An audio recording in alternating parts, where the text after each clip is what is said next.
Chapter 7. Medway left the car on a side road adjoining the main street and walked towards the police station. He didn't notice the disturbed bushes growing by the pavement, nor the other faint traces of Trevithick's encounter the previous night, but he felt distinctly uneasy. There was a chilling wind blowing off the moor, stirring bare branches and discarded newspapers. Telephone wires swung like slack-skipping ropes against the white sky, sighing as the wind blew over them. Jangling his keys in his pocket, Medway began to whistle We Three Kings without much enthusiasm, glancing about nervously at the clusters of 19th century cottages which dotted the road. The local pub seemed a more enticing prospect, and he could have done with a little something after his experiences that morning. Ferrying hysterical geriatrics was not his thing at all, and his supply of small talk had run very low indeed. Still, the monks had been kindness itself, saying all the right soothing things in that pleasant bland monotone beloved of men of the cloth. Now he had to do his bit and report the accident. Funny how such a big thing could go unnoticed. In fact, the whole village was terribly quiet, more like a wet Sunday in March than Christmas Eve. Already missing York's wonderful festive air, he made a mental note to spend some more time in York before returning to London. Medway pushed his hands into his pockets, overcoat tails bunching behind him, and mounted the steps to the police station. "Have you seen this man?" announced a poster by the entrance. Medway hadn't. He pushed open the door and was taken aback by the scene which met his eyes. In contrast to the quiet of the village, the police station was in turmoil. The front desk was piled with papers. Uniformed men scurried to and fro. One man at the back, a look of hopeless resignation on his face, was constantly dialing and redialing a heavy black telephone. "Excuse me," announced Medway. The bustle continued. Medway rang the desk bell. George Locock appeared from his office, jamming his hat onto his head. A smaller, rosy-cheeked man scurried behind him. "Just try, Albert, that's all I ask. We've got to find a way out somehow." "Excuse me," said Medway again.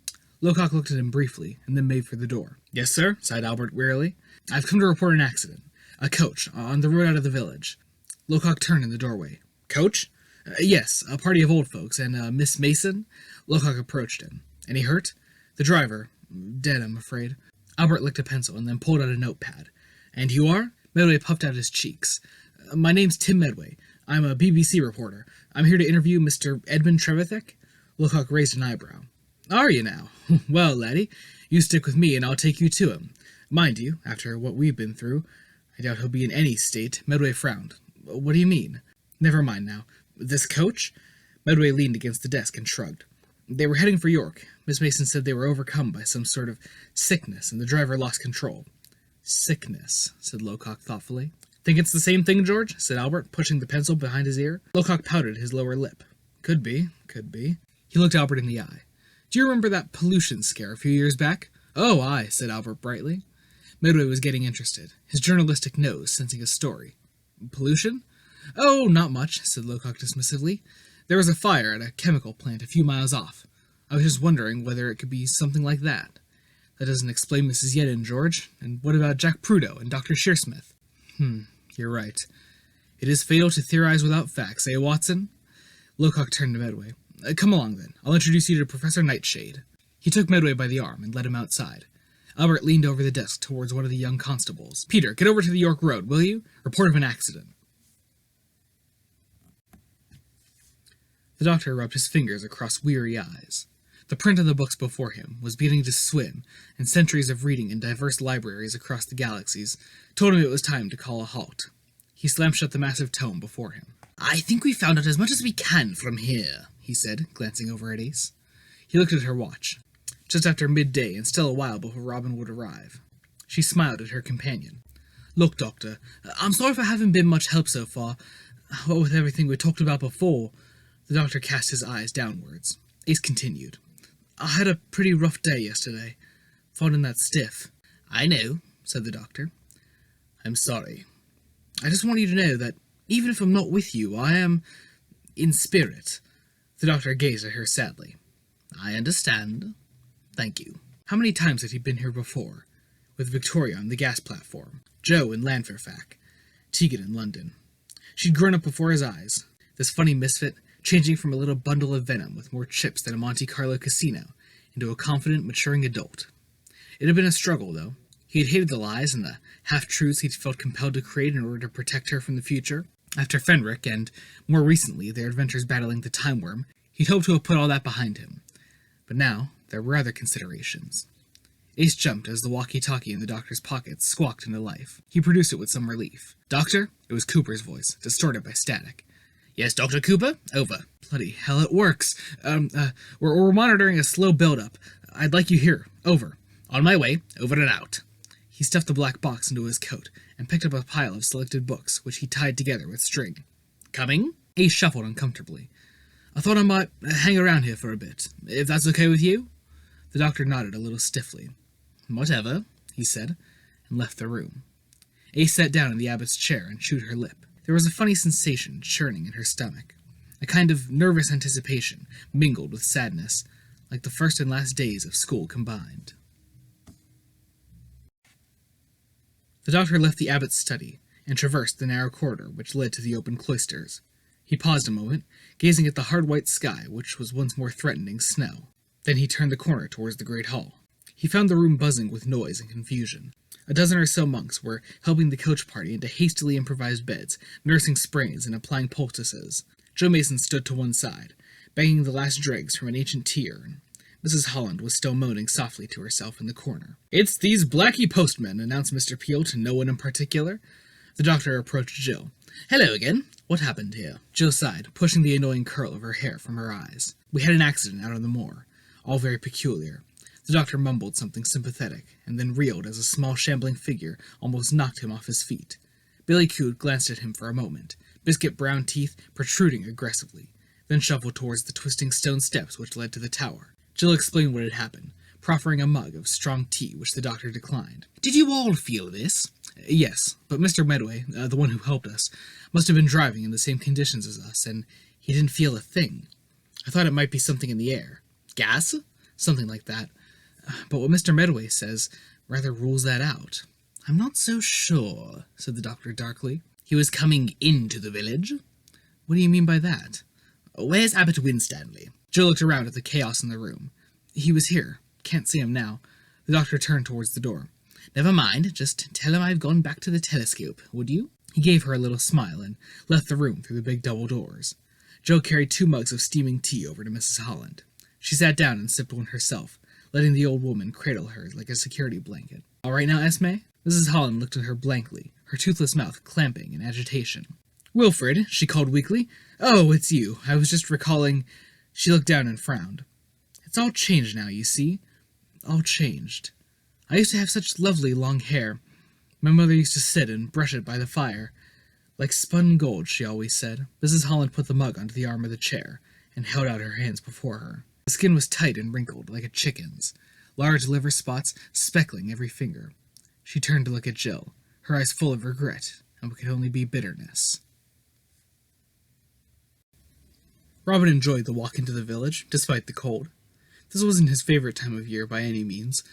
He was a summer boy, content to potter around in his t-shirt and shorts during the dog days of July and August, playing football with the lads from work, well into the balmy night. Sometimes he would put in a few hours behind the bar at the pub, and this, in addition to his wage from the newspaper office in York, usually meant he could save enough for a holiday.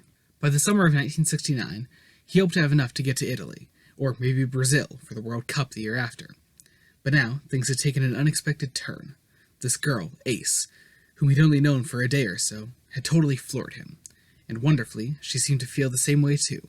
It was early days, of course, and he wasn't getting his hopes up, but maybe he was onto something good here. She had balls. Not real ones, of course, though he suspected a few of his previous girlfriends had. No, it was her zest he liked, her spontaneity and sparkle, that and her rather appealing face. He smiled. Maybe she could come to Italy with him. Maybe they could go away sooner. Slow down, you hardly know her yet. He thought of Ace's words. Plenty of time, sunshine, and beamed. Still beaming, he walked through the door of the Shepherd's Cross. Trevithick looked up from a table where Lawrence sat, head in hands. "Robin! Oh, thank God!" cried Lawrence, springing to his feet and scooping up the boy in his arms. "What's wrong, Dad?" Thank God," Lawrence muttered, burying his face in Robin's coat. "Where's Betty?" Lawrence drew back a little, and Robin saw the puffy redness of his eyes for the first time. "What happened up there? Did it get to you?" Lawrence said in a gabbled shriek. "What? How come you're all right, and she's—" Robin took him by the shoulders and shook him. "Where's Mum?" He looked Lawrence straight in the eyes. "She was sleeping when I left her." Lawrence's face fell. You left her? Robin licked his dry lips. I had to go. The doctor. You left her. How could you do that? How could you? Robin shook him desperately. What's wrong? Where is she? Lawrence turned on him. She's dead, you selfish little bastard. What? Robin's voice was leaden. I left you in charge. I thought I could trust you. I've got to see her. Trevithick laid a hand on the boy's shoulder. No, son, it'll do no good. You'll only upset yourself. Robin shrugged him off angrily. Get off me! Lawrence grabbed Robin by the shoulder, spun him round, and cracked him across the face. A ribbon of blood trickled from his nose. He looked at Lawrence and then down at the floor. How could you? Hissed Lawrence. How could you? Robin marched towards the stairs. Trevithick sat Lawrence down and pushed the inevitable glass of whiskey into his hand. He could hear Robin's footsteps above. There was a long, pregnant silence, followed by a dreadful, hollow moan. Moments later, Robin clattered unsteadily down the stairs. Hardly anything left of her, he croaked, running his hand over his face. Trevithick nodded sadly. We don't know what happened, son, but the police are doing everything they can. Robin looked dazedly at the old man. I've seen it before. What? I've seen it before. Out on the moor. Me and the doctor. We found Jack Prudo. He's dead. Same thing. Trevithick felt suddenly scared. Lawrence looked at Robin. I'm sorry. I didn't mean... Robin looked blank. I've got to go, he stammered, and ran from the room. Lowcock and Medway stepped back as the pub door burst open, and Robin dashed past them towards the moor path. Grimacing, Lowcock stepped aside. Everything all right? He said quietly. Trevithick shrugged helplessly. Listen, George, we have to talk. Hang on a minute, Edmund. Lowcock turned to Medway, who was hovering by the door. Edmund Trevithick, this is Mr. Medway of the BBC. Come to see you. Trevithick frowned, as though annoyed that something so trivial should get in his way now. Oh, yes. Pleased to meet you. Medway sat down, smiling in a baffled sort of way. Listen, George, continued Trevithick. Robin says that he and that doctor fellow found Jack Prudo's body out on the moor. Good Lord. Trevithick moved closer to the policeman and whispered. Died the same way as Betty, it seems. Lowcock sat down heavily. Whatever next? He took off his hat and laid it on the table before him. There have been further developments, Edmund. Your Miss Mason and her coach party have had an accident. Trevithick gasped, his lopsided mouth falling open. It's all right. They're all fine, except the driver, poor devil. Isn't that right, Mr. Medway? Yes, they're all up at the monastery. Lowcock puffed out his cheeks. It seems they experienced the same symptoms as you and I yesterday, Law. Lawrence turned his head and raised raw, exhausted eyes. Sickness, nausea, continued Lowcock. Driver lost control. Like we couldn't get out of the village, said Trevithick quietly. Lowcock started. Eh? Isn't that what you said this morning? About last night? Lowcock sat back, frowning, and then roused himself. Anyway, this won't get the washing done, he said cheerily. Law, I want you to come with me to Mrs. Base's B&B. No sense you staying here and upsetting yourself. Lawrence nodded dumbly and allowed himself to be led from his chair to the door. Lowcock turned to Medway and Trevithick. I'll leave you two to get acquainted. He tipped his hat and helped Lawrence outside to the car. Medway looked at Trevithick rather uncomfortably. I seem to have come at a rather bad time. Trevithick chuckled. You can say that again. Of course I won't detain you any further. We'll arrange to meet sometime in the new year. Trevithick stood up and pushed the whiskey bottle towards the newcomer. Nonsense, he cried, pulling 2 glasses from the bar. I won't hear of it. Medway looked at the bottle gingerly. The old boy was probably half cut already. Well, I'll help if I can. That's it exactly, said Trevithick, a little unsteadily. He felt in his pocket for the old army service revolver, which he'd retrieved from his room. He was rather glad now that he had bothered to keep it in good condition. That creature wouldn't catch him napping again. First of all, he said to Medway, you can sit there and listen. I want to tell you what's been going on. Vijay was having trouble concentrating. Every few minutes he would cast an anxious glance across the control room to where Holly was sitting, seemingly absorbed in her work. Vijay suspected that she was just functioning automatically in order to blot out her recent experiences. Cooper was running around the room like a thing possessed, ruffling her hair perplexedly as fresh data came through. Hawthorne was absent, something for which Vijay was hugely grateful. The double doors opened and the doctor strode into the room. He nodded to each of them and put down his pile of books on a bench. Ah, good, cried Cooper, joining him. Steady signals, said the doctor, casting a glance at the console screens. Yes, but not from the Nova. Something else. A build-up of some kind, as if it were gaining strength. As if what were gaining strength, said Vijay, looking up. That's what we have to find out. He sat down in a swivel chair and cleared his throat. I think it's time we examined a few facts. Holly rose from her chair and sat next to VJ, allowing his arm to snake around her shoulders. Go on, said Cooper, folding her arms. Firstly, this station is not the only thing to occupy this site. There was quarry work here, thousands of years ago, and a 12th century castle, too.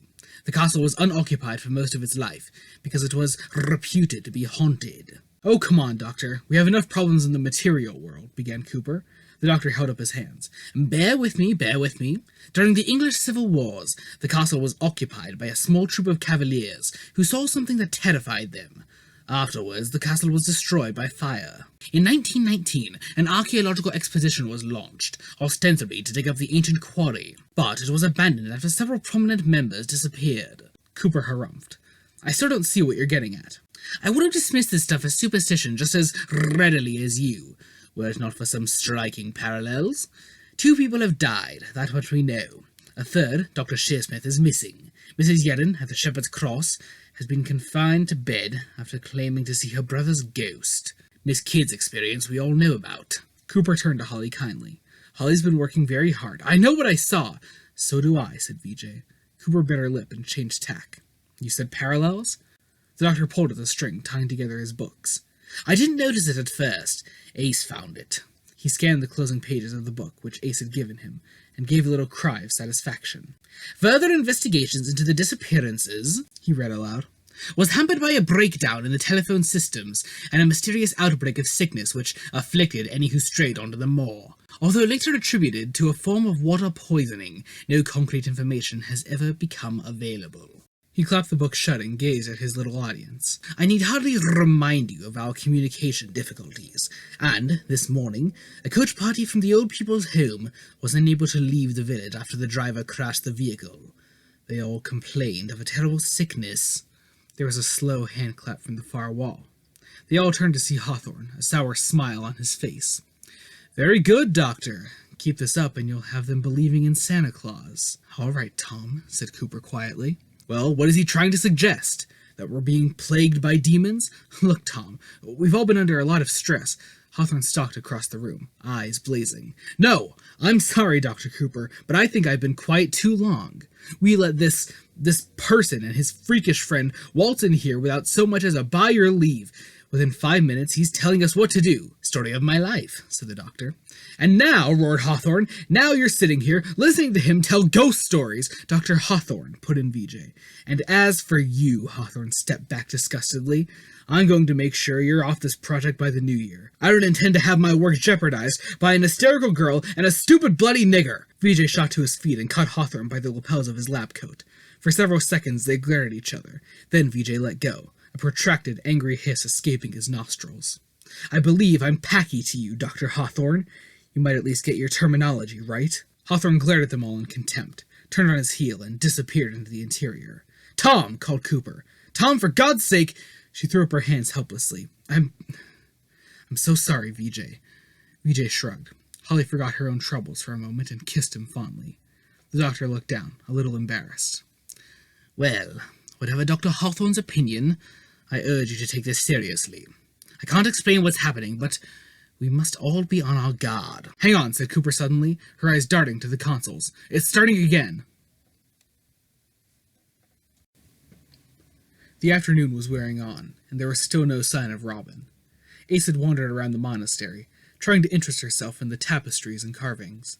She found a small, wizened gargoyle, which reminded her a bit of the doctor, and laughed. But then, she recalled their conversation in Mrs. Crithen's cafe.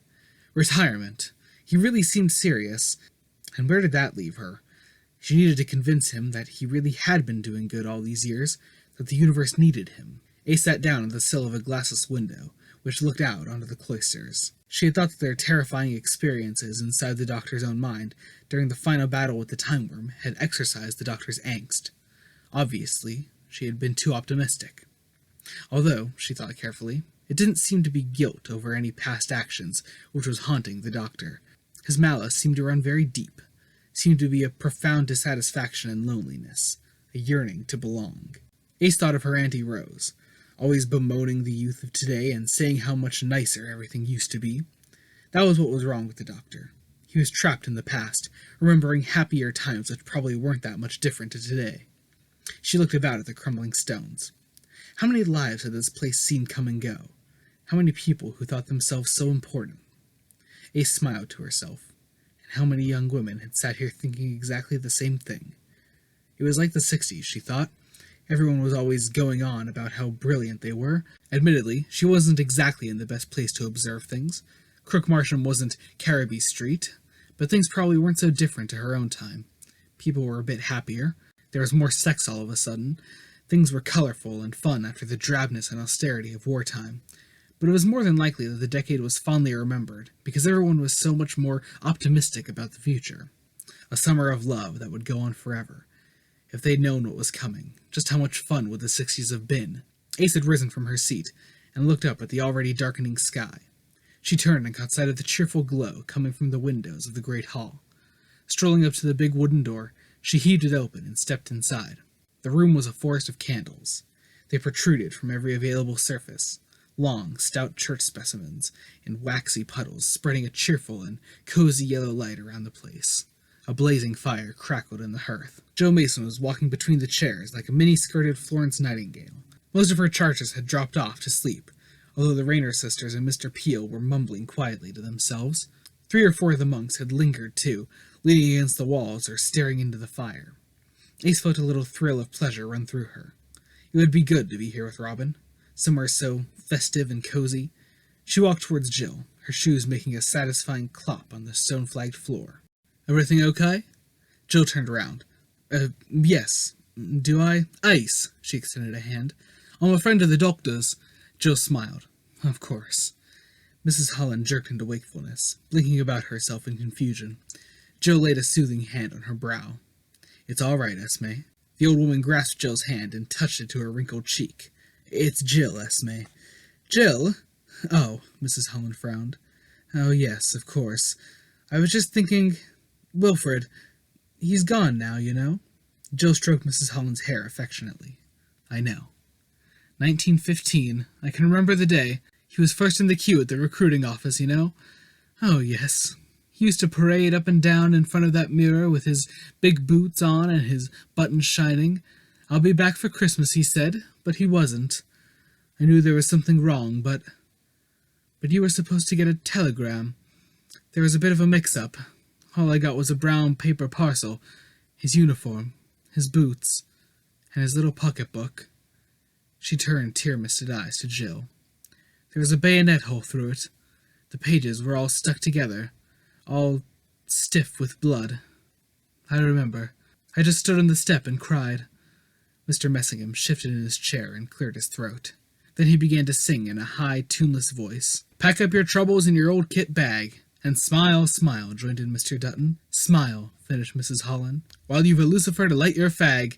Smile, boys, that's the style," croaked Mr. Ballard, grinning. Jill and Ace began to join in as best they could. Mrs. Holland looked around at her friends. Their expressions were strangely melancholy, betraying the wealth of emotions stirred up by the old song.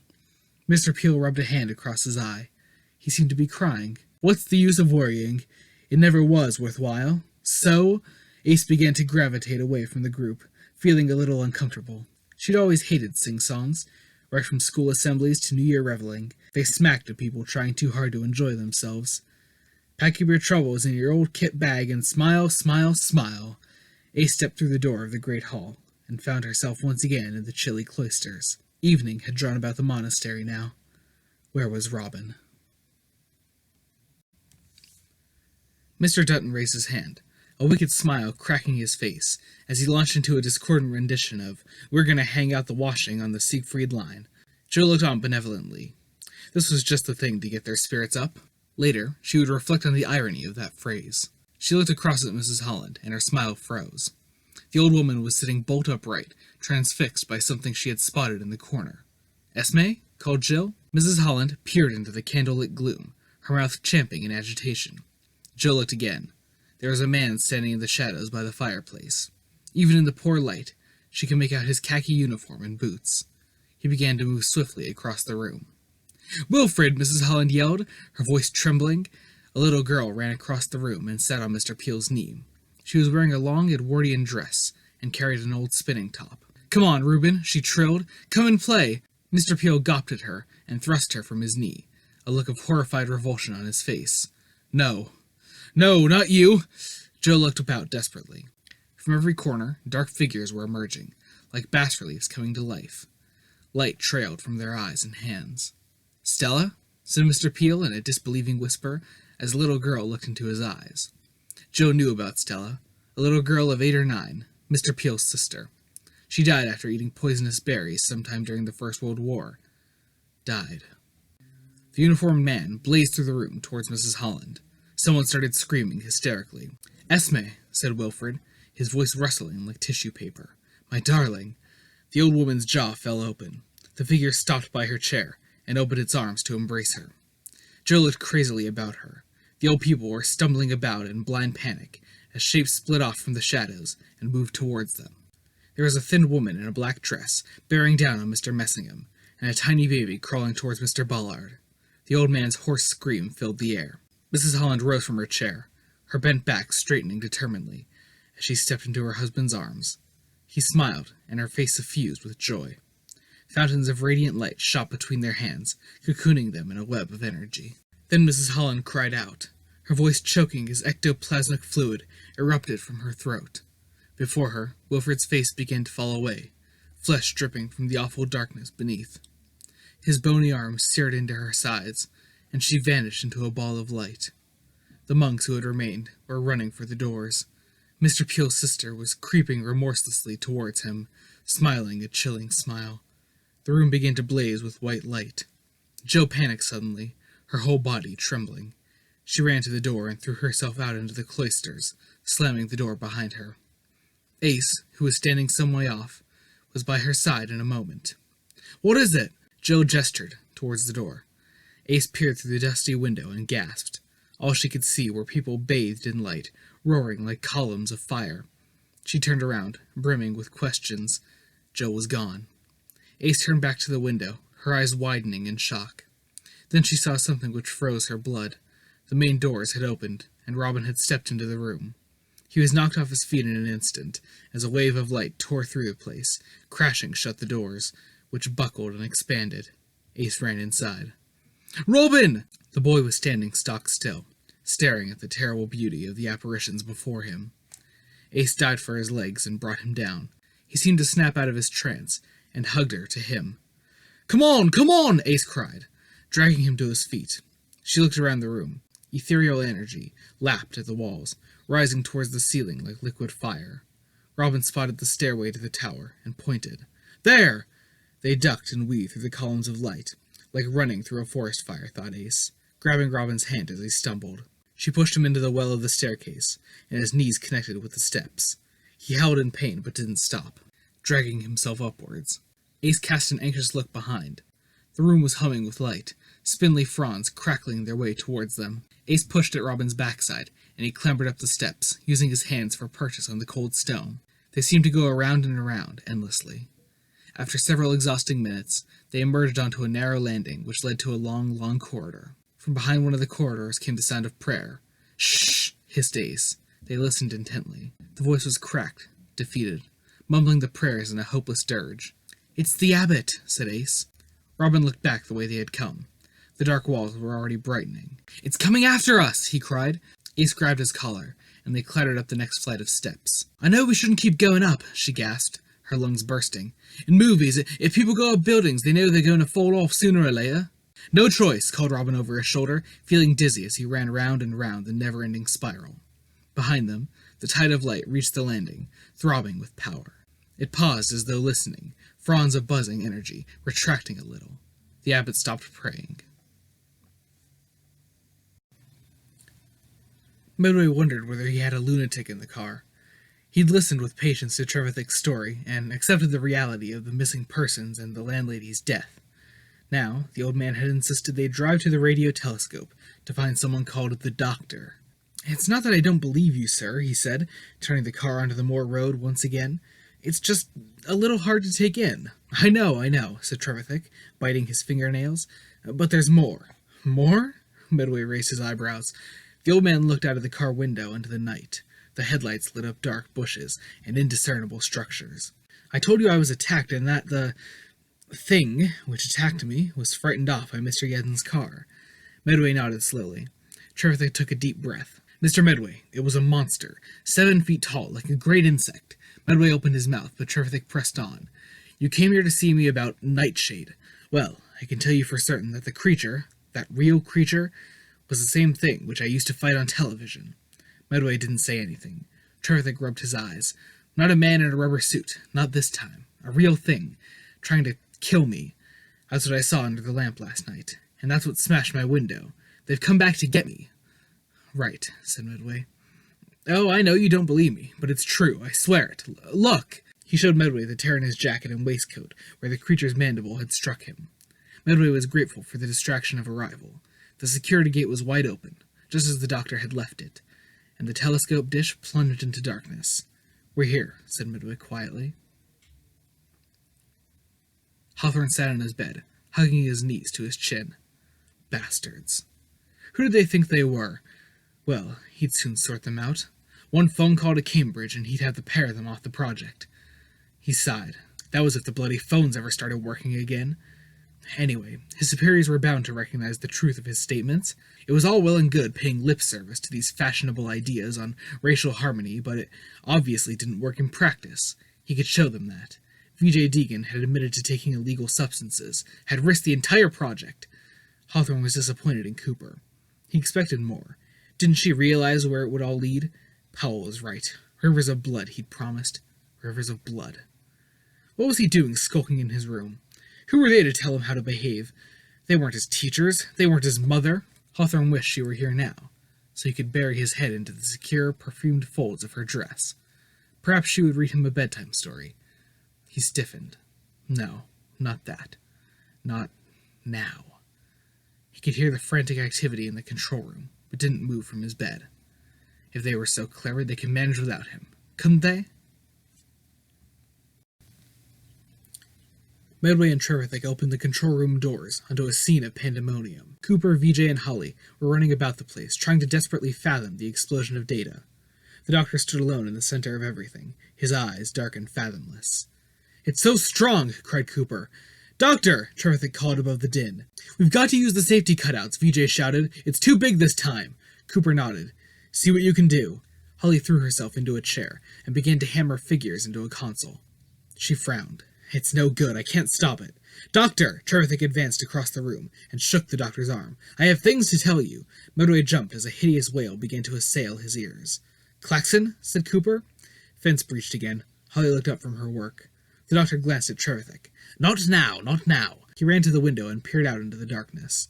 Light was pouring from the silhouetted monastery. Cooper pulled on a parka. "I'm going to check the fence. Won't be 5 minutes." "No!" cried Holly. "It's not safe." "Be careful," said Vijay. Cooper threw a glance at the bewildered Trevithick and Medway, and then disappeared through the doors. "There's something happening at the monastery!" cried the doctor, covering his ears as the klaxon honked deafeningly. Then the lights went out.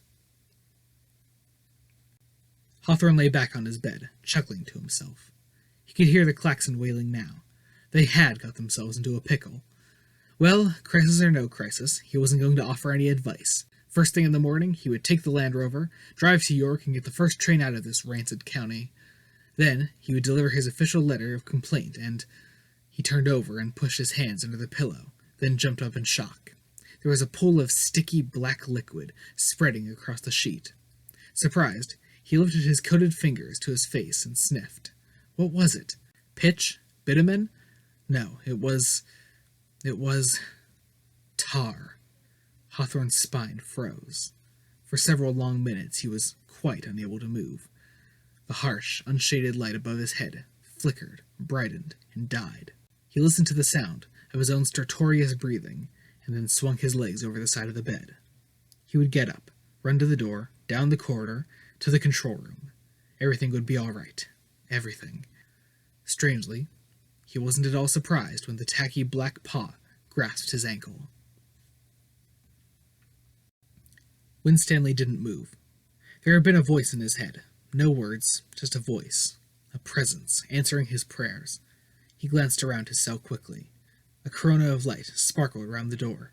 With his heart in his mouth, he put a pudgy hand on the door and slowly opened it. He yelped in shock at the wall of energy, which filled the corridor like sheet lightning. It was beautiful, beautiful. Backing into the room, he stumbled against a chair and fell to his knees. Yes, that was only right. On your knees, he thought. He had doubted. His faith had been weak, but now, oh now, his prayers had been answered. Winstanley prostrated himself before the light. Slowly, scarcely daring to breathe, he opened his eyes. The energy before him had begun to assume a shape, pixels of delicate light, swirling and swirling until a man stood before him, robed arms outstretched. The face was pale, bearded, ascetic. Light shivered over the shoulder-length hair. "Oh, my Christ!" sobbed Winstanley, reaching out trembling hands. "Oh, Christ! Christ!" He stumbled forwards on his knees. The man's face was kindly, the brown eyes warm and forgiving. He extended a hand, a long, finely boned hand, in which a ragged hole had been torn. Blood oozed from the wound. Winstanley took the man's hand and pressed it to his face. "Blessed blood," he wept. "Sweet Jesus, forgive me." His eyes flicked upwards, catching a tiny change in the man's face. The brows drew together, eyes narrowing. The kindly smile creased into a mocking grin. Winstanley felt the stigmatic hand close around his face, the bones of his jaw crumbling like powder. Then there was nothing but a searing pain like a billion needles, ripping through his mind as the apparition surged down his throat. Winstanley's smile, so long, forced, and unreal, widened impossibly as energy roared into him. Then his broad head imploded with a vile clatter. "You are forgiven," chuckled the apparition as it closed around the abbot's lifeless body.